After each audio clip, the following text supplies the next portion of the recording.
There's a woman you can't forget. Not because she was flawless, not because she made you whole, but because she touched something in you that had been waiting to be seen. Maybe she never loved you. Maybe she did, but only halfway. The kind of halfway that feels worse than indifference, because it teases a soul. It gives you just enough to hope, and just little enough to doubt everything. You tell yourself you've moved on. You say you're done. You delete the photos. You go on dates. You laugh with friends. But late at night, when no one's watching, she still lives inside your mind like a whisper. Not because she was the one, but because she awakened something older than memory. A longing you've carried since childhood. An ache that predates language.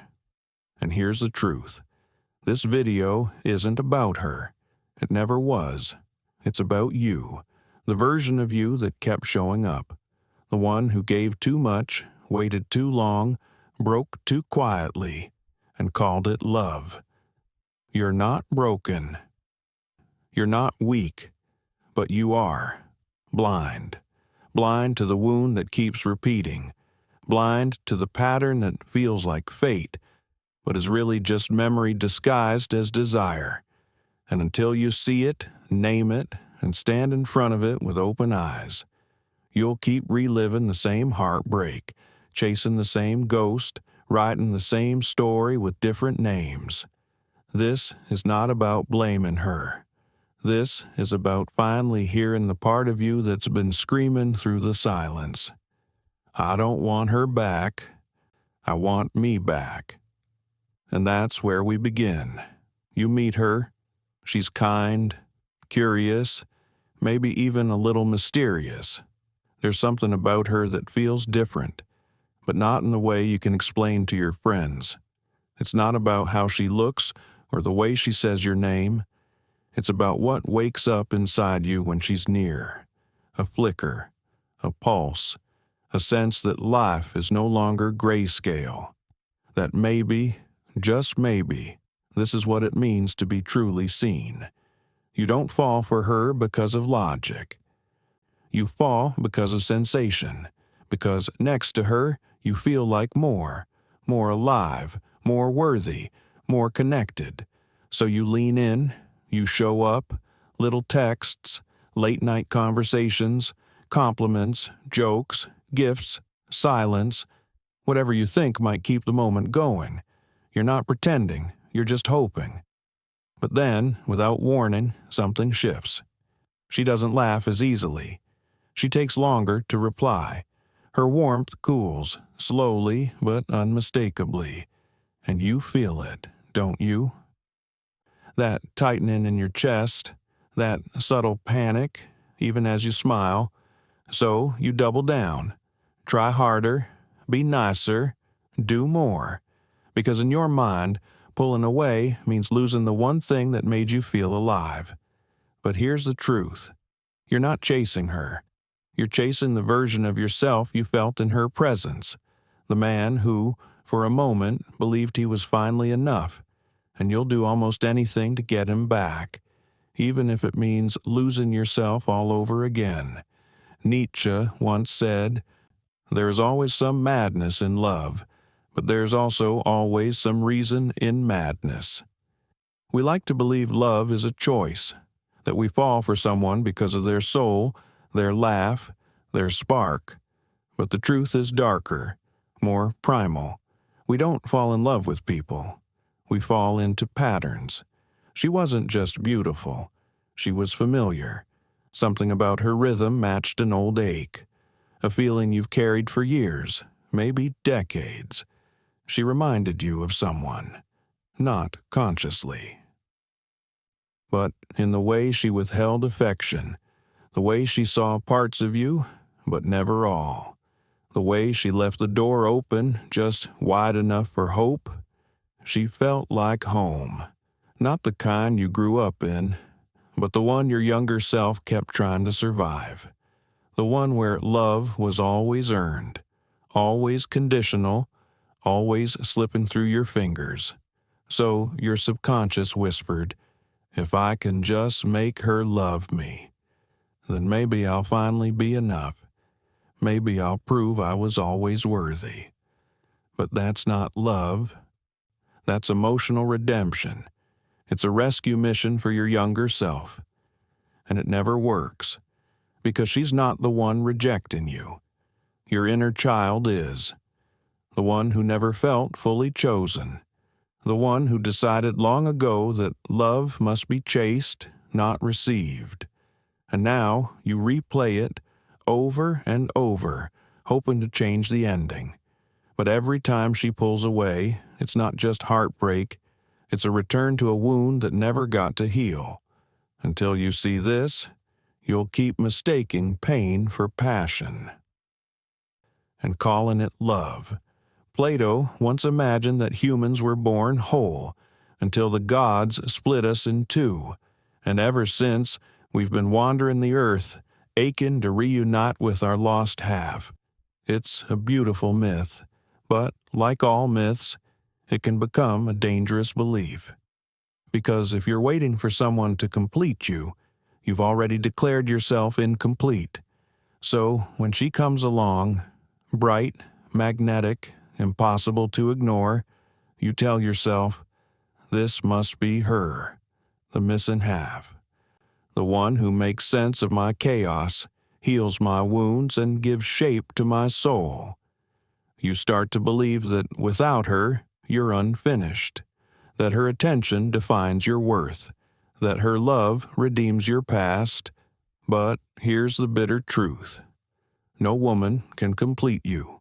No partner should carry the weight of your healing, because when you place your identity in her hands, you stop being a man and become a shadow of who you could be.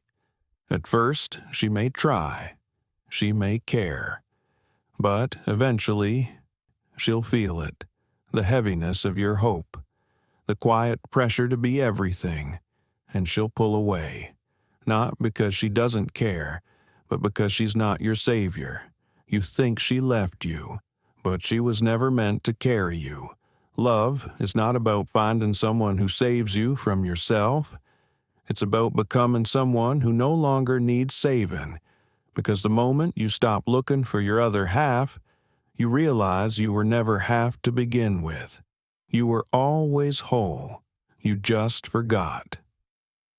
Machiavelli didn't write about romance, but he understood something most lovers ignore.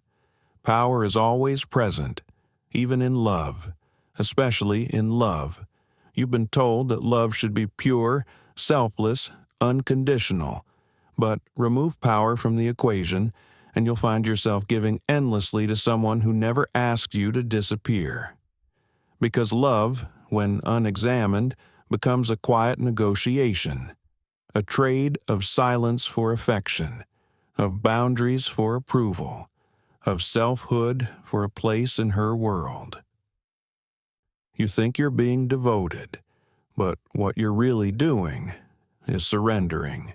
Each time you ignore your needs, each time you pedestal her, each time you shrink so she'll stay, you hand her the crown of your identity. And here's the paradox. The more you need her, the more she slips away. Not out of cruelty, but because the one who fears loss lives in chains. And no woman wants to be your jailer. When you make her your world, you stop being part of your own. You think heartbreak is what broke you, but truthfully, you broke your own spine, hoping she'd carry what you refused to hold. Machiavelli would have called it imbalance, a loss of leverage, not malicious, just inevitable. Because the one who needs less always holds more, and the one who lives in fear of absence creates the very distance he dreads. Love shouldn't be a game, but it is a dance, one where two strong souls meet, not lean on each other to stand. So, if you feel powerless in love, ask yourself, when did I give her the map to my identity? And why did I stop steering my own ship? Freud spent years trying to understand female desire, and in the end, even he admitted defeat. "What does a woman want?" he asked, a question echoed by countless men since. You were taught that if you were nice, respectful, attentive, she'd love you. That kindness equals connection, that availability equals intimacy. But the reality? Desire doesn't respond to niceness. It responds to truth, to presence, to power, not dominance, but sovereignty. The man who draws her in isn't the one who tiptoes around her moods, but the one who walks his path, with or without her. He doesn't orbit her. He invites her, not from need, but from choice. You were trained to please, to soften, to say yes when you meant no, to never ruffle the waters, to earn affection by disappearing your edges. And in doing so, you became safe, predictable, forgettable. Because here's the truth, no one told you. Desire isn't born in safety. It's born in polarity, in the friction of two whole beings, each with their own fire. She doesn't want to be the center of your universe. She wants to be chosen by a man who already has one, a man who says, "This is who I am. Come, if you wish, but I will not shrink for you." That kind of presence, it commands attention, not with force, but with unapologetic being. She won't crave the man who bends. She'll crave the man who stands, firm, clear, unshaken by her storms, but soft enough to meet her there, if she truly arrives. Why do you keep going back? Not just to her, but to that kind of woman, the one who's emotionally distant, inconsistent, beautifully chaotic, the one who ignites your hope one moment and disappears the next. It's not an accident, it's not bad luck, it's a pattern, and patterns are rarely about the present. They're about the past repeating itself, because your heart never learned how to let go of the wound it calls home. You don't chase her because of who she is. You chase her because of what she represents. That aching belief that if you can just win her love, you'll finally heal what was broken long before she arrived. Carl Jung said, "Until you make the unconscious conscious, it will direct your life, and you will call it fate." This is not fate. This is autopilot. A loop. Your younger self playing out the same story, hoping the ending will change, but always waking up in the same scene. You keep mistaking intensity for intimacy, tension for passion, confusion for chemistry, because anything calm feels boring, anything consistent feels suspicious, and anything safe feels undeserved. But here's the real danger. The longer you stay in the cycle, the more you begin to believe that this is love. That love must always hurt. That longing is proof of depth. That chaos means connection, but it's not love. It's trauma in disguise, a fire you've mistaken for warmth. You can break the loop. You can choose someone who's actually there. But first, you have to stop chasing the woman who leaves and start facing the part of you that won't let her go. Here's the hardest truth of all. She was never the problem. She was the mirror. What you saw in her, that light, that warmth, that unreachable spark, wasn't her. It was your reflection, your longing. Your unloved parts projected onto a person who was never meant to carry them. You thought you needed her to feel whole, to feel chosen, to feel worthy. But what you really needed was for you to finally see yourself, to finally say, "Yes, I matter. Yes, I am enough." Even if no one else ever does, the need for approval, the fear of being abandoned, the ache for validation, these didn't start with her. She just lit the match. But here's the gift buried inside the pain. When someone triggers your deepest wound, they also reveal your greatest opportunity. To stop outsourcing your healing, to stop expecting someone else to fix what only you can reach.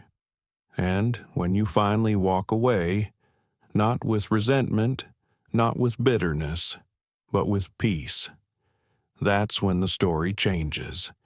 Not because you stopped loving her, but because you stopped abandoning yourself in the name of love.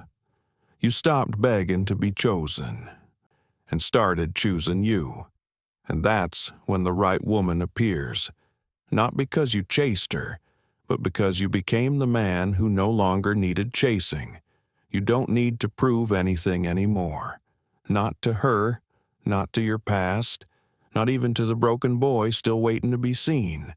Because now, finally, you see him. And that, brother, is the beginning of freedom. If something in this video pierced you, not with pain, but with clarity, don't let that moment vanish, because this wasn't just a video. This was a mirror. And maybe, for the first time, you saw yourself not as broken, but as becoming. The world will try to lull you back to sleep, into distraction, into noise, into another cycle of reaching for someone else instead of reaching inward.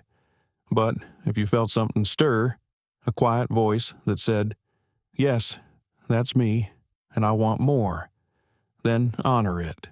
Not for me, not for the algorithm, but for you. Subscribe, not for content, but for conversation. Not for entertainment, but for evolution. Because what we're doing here isn't chasing views, it's waking men up. Men like you, men who've been silent too long, who've loved too deeply, and lost too quietly, who are done performing, done pleasing, done disappearing. This is a space for the ones who are ready to know themselves, deeply, honestly, without apology. So if your soul whispered "stay" as the credits rolled, then this isn't the end. It's a beginning. Join us. Not just by clicking a button, but by showing up to the next video. To your healing, to your truth. Because becoming the man you were always meant to be doesn't happen by accident. It happens when you stop running from your reflection and start standing in it. This is Know Thyself, and you are exactly where you need to be. Right here, right now.